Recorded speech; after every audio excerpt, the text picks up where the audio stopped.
콜롬비아 대학의 총장을 지낸 니콜라스 머레이라고 하는 사람이 세상의 사람들은 세 부류의 사람이 있다고 나누어 이야기합니다. 좀 부정적인 관점에서 바라본 사람의 분류입니다. 하나는 문제를 일으키는 사람입니다. 여러분, 문제는 많은 사람이 일으키지 않습니다. 소수의 몇 사람이 일으킴으로 다른 사람에게 부정적인 영향을 끼치게 됩니다. 히틀러 같은 사람, 이런 사람들이겠죠. 일본의 군국주의, 다수가 군국주의자 아닙니다. 소수의 군국주의자들. 또 하나의 사람은 문제를 수수방관하는 사람입니다. 그냥 보고 있는 겁니다. 잘못된 건 알지만 내 편리함 때문에, 더 나아가 나의 이기적인 생각 때문에 그냥 방관하는 겁니다. 그러기에 그 방관 때문에 문제가 더 확산되어 갑니다. 잘못됐다고 이야기해야 되는데 그렇지 못합니다. 용기가 없기 때문일 겁니다. 또 한 부류의 사람은 무슨 일이 일어났는지 관심조차 없는 사람입니다. 아마 대다수의 사람일 겁니다. 자신에게만 관심이 있기에, 자신에게 함몰되어 있기에 다른 사람이 뭐 하든 어떤 일을 하든 나와는 별 상관이 없습니다. 내 이익과도 관계가 없기 때문에 외면해 버립니다. 그와 반대로 여러분, 좋은 일도 소수의 사람에서 이루어집니다. 얼마 전에 다기안 빌리그리안 목사님이 이야기하기를 그의 설교 가운데 미국을 이끌어가는 사람은 약 700명이라고 합니다. 수천만 명이 이끌어가는 게 아니라 소수의 700명이 미국이란 나라를 이끌어가는데 참된 그리스도인 700명만 있으면 세계는 변화될 것이다 라고 이야기했습니다. 정치, 경제, 사회, 문화, 종교, 교육 할 것 없이 모든 방면에 걸쳐 진실된 하나님의 사람 700명만 있다면 세상은 변화할 것이다 라고 이야기합니다. 몇 사람의 좋은 사람, 다수가 아닌 소수의 사람, 하나님의 쓰시는 사람이고 거기에 하나님의 역사가 일어난다는 겁니다. 오늘 성경 말씀은 그 예정을 우리에게 말씀으로 증거해 줍니다. 성경에 나타난 이스라엘 역사를 보면 BC 721년에 북이스라엘 왕국이 아수르에 의해서 멸망을 당하고 얼마 안 가요 586년에 남유다마저 바벨론에 의하여 멸망을 당합니다. 이러한 이스라엘의 예언은 선지자들과 예언자들이 예언한 것처럼 하나님의 임재를 상징하는 예루살렘의 초토화와 그리고 성전의 무너짐을 통하여 현실화돼 버립니다. 총체적인 멸망이고 그리고 비참한 멸망입니다. 수많은 사람들이 바벨론의 포로로 잡혀가 70년이라고 하는 긴 시간 동안 나라 없는 백성으로 살아갑니다. 여러분, 나라가 없다고 하는 것 절망이 있지요. 돌아갈 데가 없다는 것 좌절입니다. 다시 일어설 수 없고 다시 일어설 수 없다고 하는 깊은 좌절과 절망감에, 더 나아가 우리의 능력으로 다시 살 수 없다는 깊은 좌절감에 빠져있던, 그리고 익숙해가졌는 이스라엘 백성에게 새로운 소망의 소식이 전해집니다. 그것은 회복이라는 겁니다. 고향으로 돌아간다는 겁니다. 여러분, 패배와 무기력감과 좌절 가운데 있는 이스라엘 백성에게 하나님께서는 어떻게 저들의 가운데 소망을 주셨을까요? 어려움을 딛고 다시 시작할 수 있었던 큰 힘의 원동력이 어디에 있었을까요? 요즘 우리나라를 보면 참 가슴이 아프고 안타깝습니다. 나누어진 국민의 마음들, 경제적인 문제로 인하여 고통을 당하는 현실, 더 나아가 이 나라의 땅의 평화와 하나됨을 위하여, 그래서 군사적인 긴장 관계를 없애기 위하여 조치한 것들이 평화를 가져다 주는 것 같지만 우리들의 마음속에 안보에 대한 불안한 마음 지울 길이 없습니다. 이번 달 말에는 미국의 대통령이 북한의 정권을 가진 자를 만난다고 합니다. 평화가 우리의 주체적인 노력이 아니라 다른 사람에 의해서 이루어진 것 같은, 또 그것 또한 진정한 평화가 될 수 있을까라고 하는 마음도 우리 가운데 있습니다. 나라만 그러할까요? 우리의 가정은 안 그렇습니까? 내가 속한 공동체는 편안하십니까? 우리의 자녀의 문제, 내 자신의 문제 좀 새롭게 시작하고 회복의 역사를 경험할 수 있는 길은 없을까요? 여러분, 아파본 자가 새로움과 건강을 간구하는 것처럼, 실패한 자가 새롭게 시작을 간구하는 것처럼, 절망과 좌절 가운데 있는 이스라엘 백성에게 하나님 어떻게 새로운 역사의 물꼬를 트셨을까요? 오늘 본문의 말씀을 통해서 몇 가지로 함께 말씀을 나눠보며 함께 기도의 제목을 얻고자 합니다. 첫째는 하나님의 주권을 인정하는 자를 통하여 하나님은 하나님의 새로운 역사를 물꼬를 트어 가십니다. 하나님의 주권입니다. 오늘 1절 말씀을 보십시오. 바사왕 고레스 원년에 여호와께서 에레미야 입을 통하여 하신 말씀을 이루게 하시려고 바사왕 고레스의 마음을 감동시키심에 그가 온 나라에 공포도 하고 조소도 내려 이르시되, 성경에서 말하는 바사는 역사적으로 페르시아라고 하는 나라입니다. 페르시아 왕인 고레스가 포로로 잡혀왔던 이스라엘 백성으로 하여금 고향 땅인 예루살렘으로 돌아가라고 공포하고 조소를 내렸다는 겁니다. 여러분, 고대의 역사를 가만히 보십시오. 고대의 역사는 전쟁의 역사라고 해도 과언이 아니지요. 한 나라가 성했습니다. 그 나라를 폐하는 것은 새로운 신흥 국가가 그 사람과 그 나라와의 전쟁에서 승리하면, 승리한 나라는 강대국이 되고 패한 나라는 역사의 뒤안길로 사라집니다. 아수르가 그랬습니다. 바벨론에게 명했지요. 아수르가 초강대국이었지만 바벨론에게 패한 후에 아수르는 역사의 뒤안길로 사라지고 바벨론이라고 하는 신흥 나라가 강대국이 세워집니다. 그런데 바벨론 어디에게 망합니까? 바사에게 망합니다. 바사에게 망하자 페르시아가 바벨론이 사라지고 페르시아가 강대국이 됩니다. 페르시아는 어디에 망합니까? 알렉산더에게 망합니다.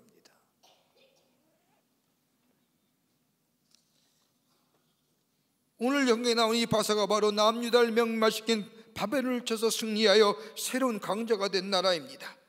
새로운 강자가 된 이 바사의 왕인 고레스가 바벨론 시대에 포로로 잡혀왔던 이스라엘 백성에게 너희는 고향으로 돌아가라 조소와 그리고 공포하였다는 겁니다. 왜 그랬을까요? 저들이 노예입니다. 저들의 삶을 유익하기 위한 노예고 포로들입니다. 얼마든지 저들을 위하여 삶의 영예와 안위함을 누릴 수 있었는데 이 고레스 왕이 저들은 고향으로 돌아가라고 조소를 내리고 그리고 공포하는 이유가 어디 있을까요? 1장 1절 후반부에 두 가지로 얘기합니다. 하나는 뭐냐? 후반부의 말씀을 보면 에레미야 입을 통하여 하신 말씀을 이루게 하시려고 라고 하는 말씀과 고레스의 마음을 감동시키심에 라고 하는 말입니다. 여러분, 하나님이 고레스의 마음을 감동시키셨다는 겁니다. 여기 감동시켰다는 말은 히브리어로 헤아르라고 얘기하는데 이 말은 일으키겠다 또는 깨웠다는 겁니다. 다시 말하여 하나님께서 고레스의 마음을 감동시키시고 일으키시고 그리고 깨우게 하셔서 이스라엘 백성으로 하여금 예루살렘으로 돌아가게 하셨다는 겁니다. 고레스 왕이 한 게 아니라 하나님의 마음이 고레스의 마음을 감동시키셨다는 겁니다. 또 하나의 이유가 나오지요. 에레미야의 예언 입을 통하여 하신 말씀을 이루게 하셨다는 겁니다. 이 말씀은 에레미야 29장 10절의 말씀을 보면 하나님께서 에레미야에게 하신 약속의 말씀이 나옵니다. 여호와께서 이같이 너희에게 말씀하시느니라. 바벨론에서 70년이 차면 내가 너희를 돌보고 나의 선한 말을 너희에게 성취하여 너희를 이곳으로 돌아오게 하리라. 죄악으로 인하여 하나님의 진노와 심판의 결과인 예루살렘의 멸망을 맛보았던 이스라엘 백성, 저 70년의 바벨론 포로 생활이 끝난 후에 내가 너희에게 약속한 대로 예루살렘으로 돌아오게 하리라 라고 하는 하나님의 약속하신 것의 성취함이 바로 이스라엘 백성으로 하여금 예루살렘으로 돌아오게 했다는 겁니다. 여러분, 성경에 나타나는 새로운 하나님의 역사의 시작을 보면 인간에 이루어진 것이 하나도 없습니다. 하나님께서 주도하셨습니다.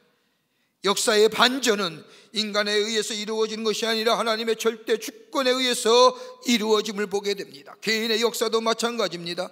국가도 가정도 공동체도 하나님이 찾아오셔서 하나님이 일하실 때에 비로소 새로운 역사, 새로운 창조의 물꼬가 튀어지는 겁니다. 하나님이 주도하셔야 됩니다. 여러분 가만 보세요. 이제 통일, 남북이 하나 된 것 같습니다. 여러분 우리가 원하는 통일이 어떤 걸까요? 베트남식 통일인가요? 북한식의 통일인가요? 여러분 이거 아닐 겁니다. 그리스도를 믿는 우리들의 원하는 통일은 다름이 아니라 마음껏 하나님 앞에 예배 드릴 수 있고 언제 어디서나 찬송 부를 수 있고 어디서 가서 복음을 전할 수 있는 종교의 자유가 있는 통일.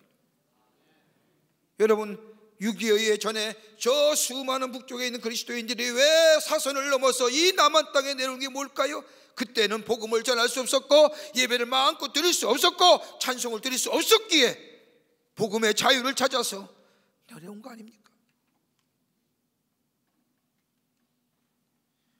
민족이 하나 되는 거 중요합니다. 그러나 우리가 원하는 통일은 저 북쪽이 원하는 통일도 아닐 것이고 저 베트남식의 통일도 아닐 것이고 하나님의 말씀을 마음대로 전하며 듣고 예배하며 찬송할 수 있는 것, 여러분 이건 인간에 의해서만이 이루어지는 것이 아닙니다. 하나님의 주권이, 하나님의 주도적인 하나님의 역사하심이 있어야만이 가능합니다.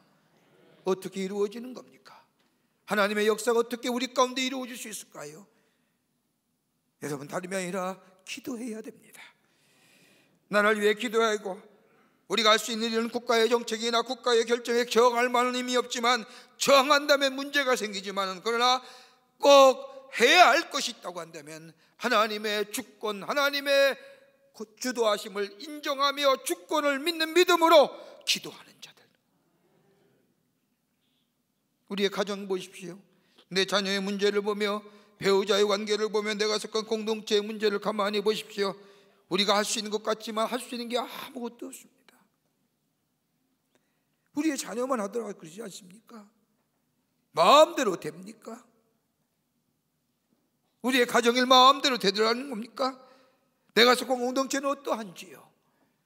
내가 할 수 있는 일이 아무것도 없습니다. 그때마다 나의 무기력함과 좌절감을 느낍니다. 절망할 수 없는 우리들입니다. 그런데 여러분 우리가 절망과 좌절할 수밖에 없는 그때에 하나님의 사람으로 할 수 있는 게 뭘까요? 기도 아닙니까? 하나님의 절대 주권을 인정하며 하나님 앞에 엎드려 겸손한 자세로, 겸허한 자세로 엎드려 기도하는 삶. 우리를 사랑하시고 인도하실 뿐만 아니라 지켜주실 뿐만 아니라 우리는 하나님을 믿는 그의 자녀들, 그러기에 하나님 아버지 되시는 그 하나님께 기도할 수 있다고 하는 것, 여러분 여기에 새로운 역사의 물꼬가 튀어지는 겁니다. 여러분 성경 말씀을 보십시오. 마가복음 10장 46절 이하의 말씀을 보면 바디메오의 이야기가 나옵니다. 날 때부터 앞을 보지 못하는 이 바디메오, 어느 날인가 그의 귀에 소문이 들립니다. 예수님이 지나가시는데 예수님이 만나는 사람마다 다 회복되었더라. 앉은 배가 일어나며 죽은 자가 사라짐이 살아나며 저 못 걷는 자가 걷게 되었더라 라고 하는 소문이 그의 귀에 들려옵니다. 마음 먹습니다. 예수가 지나가면 내가 꼭 만나버리라 이야기 생각을 하고 기다리는데 그러던 가운데 예수님이 자신의 동네로 지나가신다는 겁니다. 사람들이 웅성웅성한 소리가 들립니다. 그러자 이 바디메오가 그 소리 나는 곳을 향하여 외칩니다. 다윗의 자손 예수여 나를 불쌍히 여기소서. 다윗의 자손 예수여 나를 불쌍히 여기소서. 얼마나 소리쳤는지 주변의 사람들이 시끄럽다라고 핀잔을 줍니다. 그럼에도 불구하고 이 바디메오는 더 큰 소리로 다윗의 자손 예수여 나를 불쌍히 여기소서. 예수님이 그 목소리를 들으시고 그를 불러다 얘기합니다. 내 소원이 뭐냐? 보기 원합니다. 그 순간 내 믿음대로 될지어다. 여러분 이 역사가 어떻게 일어났습니까? 바디메오 마음속에 하나님의 절대 주권을 믿는 믿음 하에 하나님이 하시면 못하실 일이 없다라고 하는 그 믿음 가운데 그 소리는 그냥 외치는 소리가 아니라 기도의 소리였습니다. 절박감에 절규하는 다윗의 자손 예수여 나를 불쌍히 여기소서라고 하는 그 외침과 그 기도 소리에 하나님의 마음이 움직여졌고 하나님의 마음이 감동됐으며 고개가 돌리는 순간 새로운 창조 역사의 물꼬가 튀어진 겁니다. 그와 반대로 마가복음 9장 14절 이하의 말씀을 보면 귀신 들린 아들을 예수님께 데려와 고침을 받기를 원하는 아버지의 이야기가 나옵니다. 그때 예수님이 변화산에 올라가셨지요. 변화산에 올라가시고 안 계신 그 자리에 귀신 들린 아들 데리고 와 고쳐달라고 한 이 아버지, 예수님이 안 계시자 제자들에게 부탁을 합니다. 기도하지요. 처음에는 3명이 붙어서 기도했고 나중엔 6명이, 나중엔 9명이 얼마나 힘있건 예수의 이름을 불렀는지 그래도 아무런 역사가 일어나지 않습니다. 수많은 주변의 사람들이 저거 정말 예수의 제자가 맞아? 예수의 제자임이 무색할 정도로 창피할 지경이 되었습니다. 그때 마침 예수님이 내려오시지요. 묻습니다. 무슨 일이냐? 제자가 나와 자초지종으로 얘기합니다.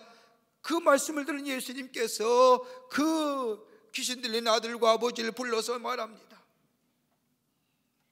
그리고 기도하시지요.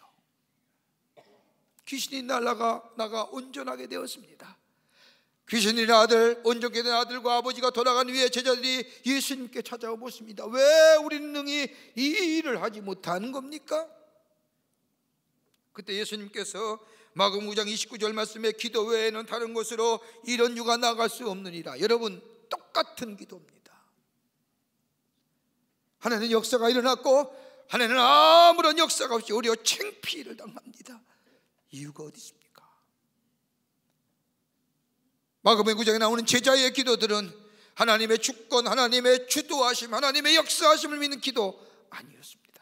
그저 주절되는 기도입니다. 하나님만이 하실 수 있습니다. 하나님만이 역사하십니다. 하나님이 이루실 겁니다라고 하는 확신에 찬 주권을 믿는 믿음 안에 드리는 기도가 아니라 주절되는 기도입니다. 하나님의 절대 주권을 믿는 믿음 속에 드리는 기도에 역사가 일어납니다. 여러분, 하나님의 절대 주권, 여러분, 이 나라의 74년 전에 일어난 해방, 74년 전에 이 나라의 해방이 되었습니다. 여러분, 이 해방 우리 힘으로 된 겁니까?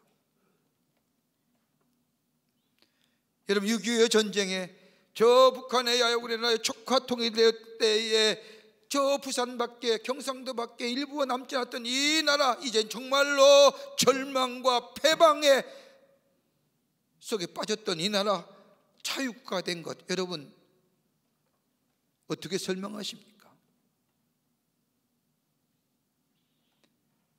저 유엔의 참전을 마지막 결정했던 안전보장이사회가 열리는 날, 마지막 투표하는 날, 그렇게 반대했던 소련의 대표가 그 마침 투표하는 날에 참석하지 못한 불참하던 이유, 여러분 어떻게 설명합니까? 우리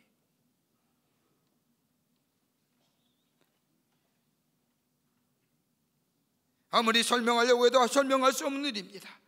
그러나 한 가지 분명한 사실은 그때 그 시간에 적어도 이 작은 한반도의 땅에 하나님 앞에 신실하게 절구하며 몸부림치는 기도가 있었다고 하는 사실이에요. 나라를 위한 간절한 기도가 역사의 어려운 때마다 몸부림치며 기도했던 우리의 믿음의 선각자들의 기도가 있기에 하나님은 그 기도를 들으시고 이 땅 위에 은혜를 베푸시되 회복의 은혜를 베푸시며 새롭게 하시는 역사의 물꼬를 튀어가신 것을 보게 됩니다. 감성으로만 사는 거 아닙니다. 느낌만으로 사는 거 아닙니다. 안락함과 편안함으로 사는 건 아닙니다. 삶의 여유 가지고 인생 사는 거 아닙니다. 영적인 몸부림, 절박한 몸부림, 하나님의 주권을 인정하며 하나님이 많이 하실 수 있다고 하는 이 기도가 회복되어질 때에 우리 안에 새로운 역사가, 새로운 능력이 일어나게 됩니다. 여러분, 가장 어려웠을 때, 절박감에 있을 때 무엇 하셨습니까? 절망감에 있었을 때 무슨 일 하셨습니까? 희망이 사라졌다 하여 주저앉고 싶으실 때에, 정말로 다 내려놓고 싶으실 때에, 여러분 가장 삶의 깊은 무게가 여러분의 삶을 짓누를 때 여러분 무엇 하셨습니까? 아마 기도하셨을 겁니다. 하나님 도우시옵소서. 하나님만이 이 삶의 이 무게 걷어가실 줄 믿습니다. 이 주권을 믿고 이 절박감에 몸부림치던 그 기도가 여러분 오늘 우리로 하여금 이 자리에 있게 하셨습니다.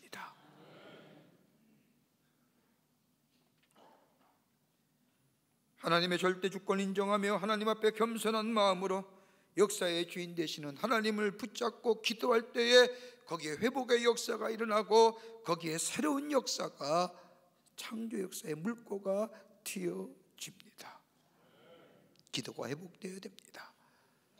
우리의 개인의 기도가 회복되어야 되고, 우리 가정의 기도가 회복되어야 되고, 나라를 위한 기도가 회복되어질 때에 하나님이 나를 치유하시고 회복시키시며 새로운 역사로 이끌어 가게 하실 줄 믿습니다. 두 번째는 말씀 앞에 믿음으로 서 있는 자입니다. 말씀으로 믿음 앞에 서 있는 자를 통하여 하나님은 새로운 역사의 물꼬를 튀어가신다는 겁니다. 여러분, 에스라엘 선지자는 에스라입니다. 바사에서 유배된 가정으로 태어난 사람입니다. 그런데 에스라서의 말씀을 보면 이스라엘에서 에스라는 손꼽히는, 아니 바사에서 손꼽히는 하나님의 율법의 학자입니다. 학구적인 사람이고 실천적인 사람이요 행동하는 사람이었습니다. 에스라에 대하여 에스라서 7장 12절의 말씀을 보면 이렇게 설명합니다. 모든 왕의 왕 아닥사스다는 하늘의 하나님의 율법의 완전한 학자 겸 제사장 에스라에게, 아닥사스다 왕이 저 에스라를 하나님의 율법학자, 하나님의 말씀 안에 있는 자라고 인정했다는 겁니다. 식민지에 속한 나라에서 태어난 사람으로 당시의 최고의 강대국의 왕했던 바사의 저 아닥사스다 왕에게 조차도 저 사람은 하나님의 말씀에 심취한 자, 하나님의 율법으로의 완전한 학자라고 하는 겁니다. 에스라 7장 6절의 말씀을 보면 이 에스라가 바벨론에서 올라왔으니 그는 이스라엘의 하나님 여호와께서 주신 모세 율법에 익숙한 학자로서 그의 하나님 여호와의 도우심을 입음으로 왕에게 구하는 것이다 받는 자이더니, 모세 율법에 익숙한 학자, 다른 말로 말하면 하나님의 말씀에 깊이 훈련된 사람이고 깊은 자리에 들어간 사람이고 그리고 말씀에 깊은 권위를 가진 사람이라. 하나님의 말씀에 훈련된 사람이기에 에스라는 자식뿐만 아니라 당시의 초강대국인 바사의 아닥사스다 왕에게 영향을 미치는 영향력의 사람 되었다는 겁니다. 여러분, 리더십을 되게 정의할 때 많은 정의가 있지만 저는 개인적으로 좋아하는 정의가 하나 있습니다. 리더십이 뭐냐?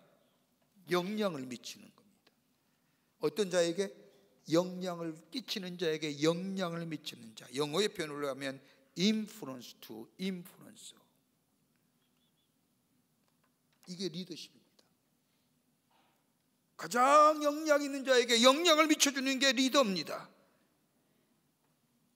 에스라는 모세 이민희 시입니다. 지금으로 표현을 하면 마이너리티입니다. 여러분, 미국에서 사셨던 분이나 미국에 계셨던 분들 가장 겪는 아픔이 뭔지 아십니까? 영원한 마이너리티라는 겁니다. 메조리티 주류에서 떨어졌다는 거지요.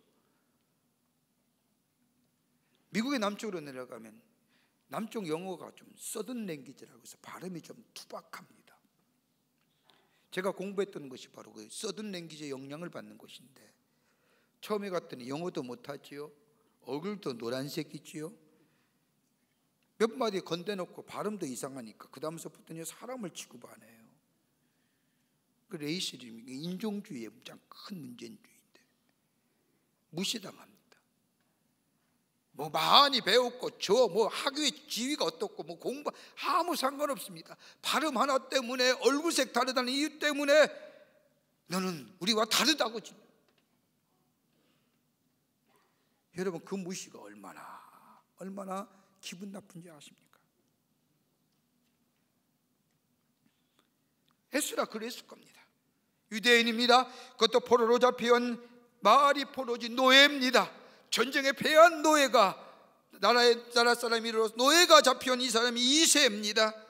그럼에도 불구하고 에스라는 당시에 초강대국인 바사의 아닥사스다 왕에게 영향력을 미쳤다는 겁니다. 여러분 가만 보십시오. 과학과 기술이 발달하면 발달할수록 우리에게 감동이 되지요. 신기술 접할 때마다 탄성이 자아납니다. 내게 합니다. 근데 기술의 발달은 일시적인 것 아닙니까? 우리에게 감동을 주고 영향을 미치지만 새로운 기술이, 새로운 것들이 발견되고 새로운 것들이 만들어내면 옛날 것들은 사라지지요. 더불어 감동도 사라집니다. 오래가지 못합니다. 기술의 발달은 계속되어져 가는데 새로운 것들은 하루가 지나도록 나오고 있는데 왜 우리에게 지속적인 감동을 주지 못한 이유가 어딜까요? 다름 아닌 우리 자신이 제한적이라는 거예요. 제가 어젯밤에 제가 쓰는 스마트폰이 좀 문제가 있어서 좀 고치러 갔습니다. 다름이 아니라 스마트폰에 액정면에 이렇게 바르는 필름이라고 하죠. 그게 너덜너덜거려서 그걸 하나 좀 구하러 갔는데,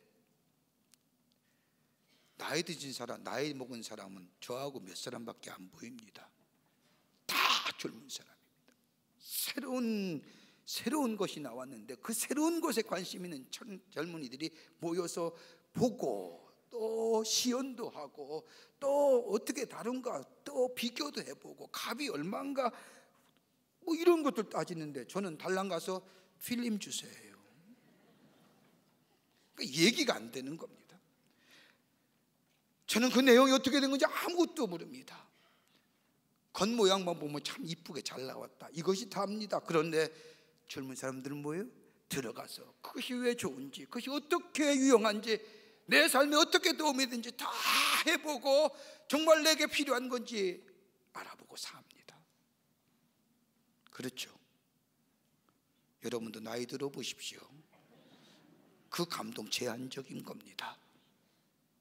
그렇지 않습니까? 아직도 그런 것이 여러분에게 감동으로 다가올까요? 아닐 겁니다. 그러기에 하이텍, 하이터치는 한시적이지요. 근데 이것을 뛰어넘는 것이 다른 사람에게 감동을 주는 것이 있습니다. 다름이 아니라 그것은 하나님의 말씀, 영성입니다. 영적으로 깊이가 있는 사람, 다른 사람에게 감동 주기에 충분할 뿐만 아니라 영향을 미칩니다. 에스라 보십시오. 하나님의 말씀에 깊이가 있었습니다. 깊이가 있었다는 것은 말씀에 대한 연구가 있었다는 것이고, 하나님의 말씀에 대한 연구가 깊으니 거기에 지혜가 있고 거기에 능력이 있고 거기에 판단력이 탁월합니다. 그러기에 아닥사스다 왕에게 영향을 미치는 겁니다. 여러분 디모데후서 3장 16절과 17절의 말씀을 보면 모든 성경은 하나님의 감동으로 된 것으로 교훈과 책망과 바르게 함과 의로 교육하기에 유익하니. 자, 이렇게 성경에 대하여 말씀을 정의한 후에 17절 말씀을 보면 뭐라고 얘기합니까? 하나님의 사람으로 온전하게 하며 모든 선한 일을 행할 능력을 갖추게 함이라. 하나님의 사람으로 온전케 하고 선한 일을 행할 능력을 갖추겠다고 하는 것은 뭐예요? 영향력을 미치는 사람.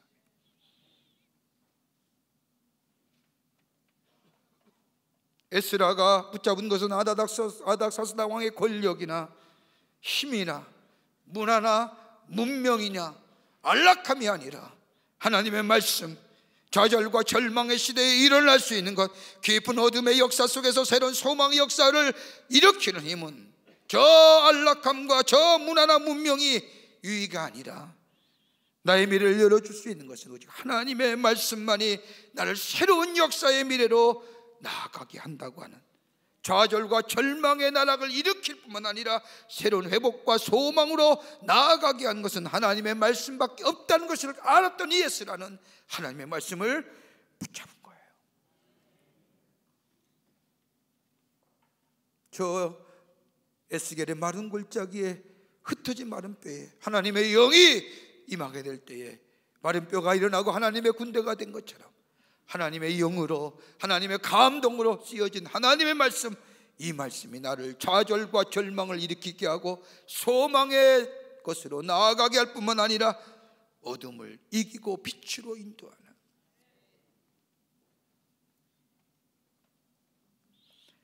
우리가 3.1운동 100주년 되는 해인데 제가 좀 유감스럽고 안타까운 일이 하나 있다고 한다면 3.1운동의 역사 속에 기독교의 역사가 가려진다는 겁니다. 민족주의 운동으로 기독교의 만세운동이 가려진다는 겁니다. 무려 27만 명의 그리스도인들이 40만 명이 안 되는 그리스도인 가운데 27만 명이 만세운동을 통하여 고초를 당했는데 그들의 희생과 그들의 고초, 나라를 위한 자유와 독립은요 그저 이루어진 것이 아니라 이 나라가 어두운 시절을 지날 때 믿음의 선각자들이 하나님의 나라의 통치를 가르쳤고, 이 나라가 어려울 때에 하나님의 말씀으로 저들에게 소망을 주었고, 진리를 알지니 진리가 너희를 자유케 하리라고 하는 하나님의 말씀을 저들에게 가르쳤다고. 말씀을 붙잡고 말씀을 가까이 할 때에 저들은 이 분연이 일어났으며 하나님의 말씀만이 이 땅의 절망과 좌절을 넘어설 수 있다고 하는 것이에요. 말씀을 가까이 해야 됩니다. 말씀을 붙잡고 말씀 안에 있을 때에 우리에게 소망이 열려지고 회복의 역사가 열려지고 거기에 새로운 하나님의 역사의 물꼬가 튀어집니다. 끝으로 하나님의 말씀에 순종하는 자, 다른 말이면 하나님의 말씀에 순종할 때 하나님의 거룩성이 회복된 자. 오늘 1장 4절의 말씀을 보십시오.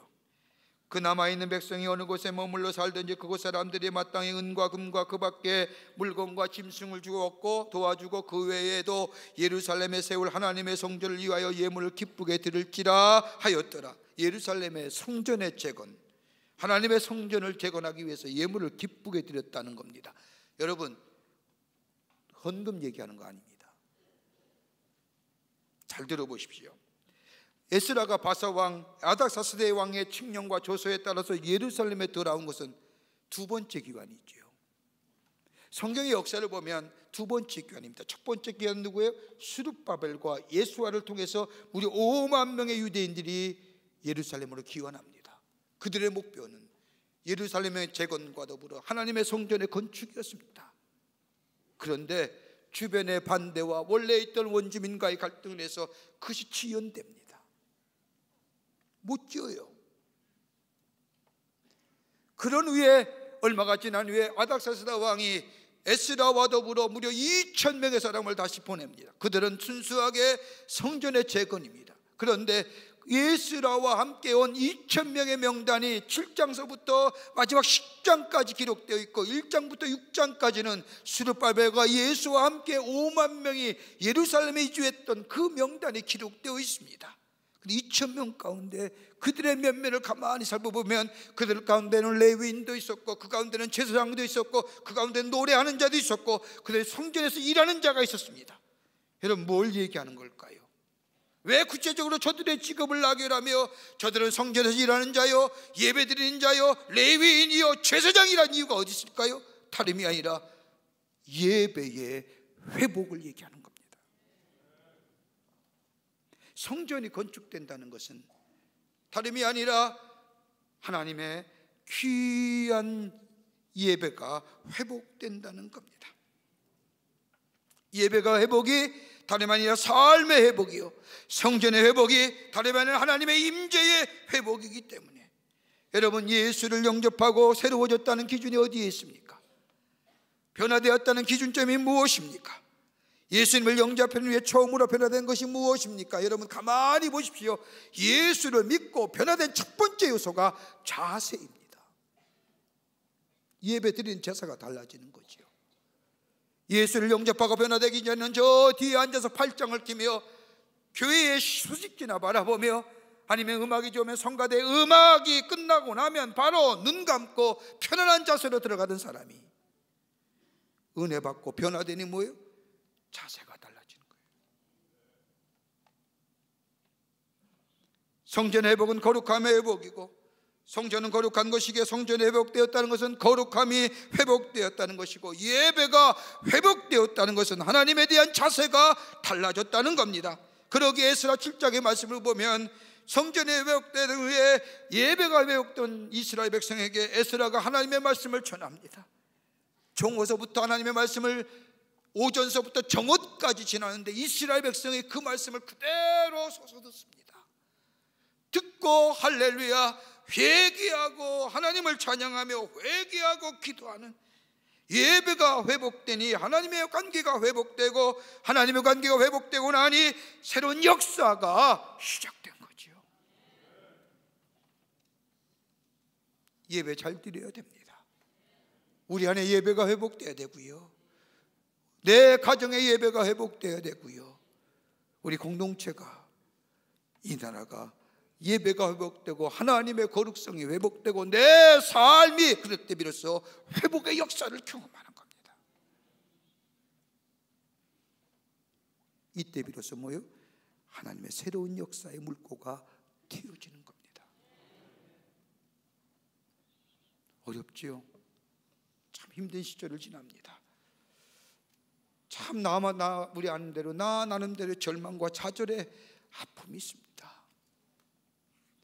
절망과 좌절을 경험한 사람이 회복을 갈구하지요. 어떻게 나아갑니까? 어떻게 새로운 역사를 씌워줄 수 있을까요? 오늘 성경은 분명하게 하나님 말씀을 가까이 하며 하나님의 주권을 인정하며 기도하며 예배가 회복되고 하나님의 거룩성이 회복될 때 그 안에 새로운 역사가 일어나는, 하나님의 귀한 창조의 역사를 경험하는 은혜가 우리 가운데 있게 될 줄 믿습니다. 이런 믿음으로 승리하시는 여러분과 저와 되시기를 주의 이름으로 축원합니다. 하나님 감사합니다. 주께서 저희들 사랑해 주시고 하나님의 자녀 삼으심에 감사합니다. 우리의 깊은 절망, 좌절 회복되게 하시고 소망 가운데 일어나게 하여 주시고 하나님의 주권을 믿는 믿음 안에서 기도하는 자 되게 하시고 말씀 가까이 하는 자 되게 하시고 예배가 회복되는 역사를 통하여 새로운 하나님의 역사를 경험하는 저희들 되게 하여 주시옵소서. 도우실 줄 믿으며 예수님의 이름으로 기도하옵나이다. 아멘.